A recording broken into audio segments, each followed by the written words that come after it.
ఈ మోగ్లీ కాస్ట్లో నాకు బాగా నచ్చింది ఏంటంటే బండి సరోజ్ని తీసుకురావడం.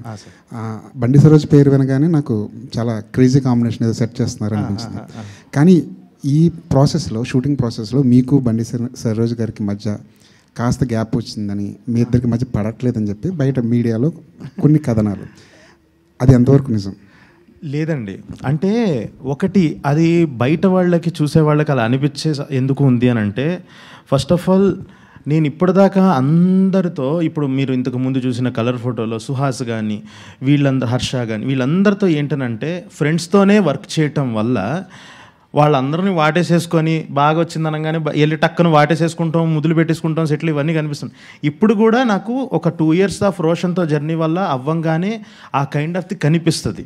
కానీ తను ఒక, ఎంత కాదన్నా తను నాకన్నా పెద్దోడు, ఒక కైండ్ ఆఫ్ రెస్పెక్ట్ అది ఉన్నప్పుడు నేను బ్రో బాగుంది, యా డన్, అంత నేను అందరితో ఉన్నంత టచీగా ఆయనతో ఉండకపోవటం వల్ల అలా అనిపించవచ్చు. కానీ మా ఇద్దరి మధ్య బేసిక్గా ఇద్దరమే ఉన్నప్పుడు మాట్లాడుకునేది వేరు సార్. అంటే ఆయన కూడా కొన్నిసార్లు హీరో ఇలా కాదు, హీరో ఇలా చేస్తే ఇంకా నీకు చాలా ఈజీ అవుతుంది అంటే, కొన్నిసార్లు తను ఇన్ని రోజులు చేసిన సినిమాల వల్ల, తనకున్న ఒక ఎక్స్పీరియన్స్ వల్ల కొన్నిసార్లు ప్రాసెస్ ఈజీ చేయడానికి తను నాకు సజెషన్స్ ఇవ్వటం, నేను అది ఫాలో అవటం కూడా జరిగింది.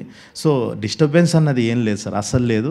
హ్యాపీగా చేసుకున్నాం. అంటే ఒకవేళ వస్తున్నా కూడా ఒక kind of creative discussions, differences ఇవన్నీ వచ్చినా కూడా తనేమంటాడంటే, సరే ఓకే నేను అనుకున్నది చేస్తాను, ఒకసారి నువ్వు అనుకున్నది కూడా చూద్దాం, ఫస్ట్ ఒకసారి నేను అనుకున్నది చేసి చూపిస్తాను నీకు ఓకే అని.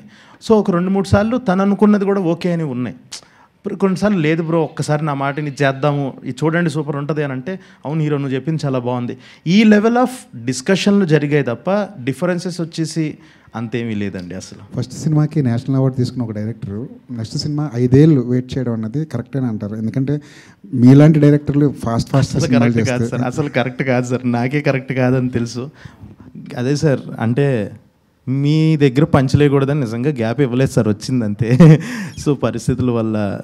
యాక్చువల్లీ ఈ సినిమా కంటే ముందు రవితేజ గారితో ఒక సినిమా చేస్తారనే న్యూస్ కూడా వచ్చింది బయటికి, ఒక యంగ్ హీరో ఉంటారు లైక్ సునీల్ గారి క్యారెక్టర్ అని కూడా వచ్చింది. ఏమైంది ఆ ప్రాజెక్ట్? అదే అండి, అంటే ఇప్పుడు ఒకటి అంత పెద్ద హిట్ రాగానే అందరూ వెళ్ళిన ప్రతివాడు బంతిపూలు జల్లేస్తూ ఉంటే ఒక హైలో ఉంటాం కదండి.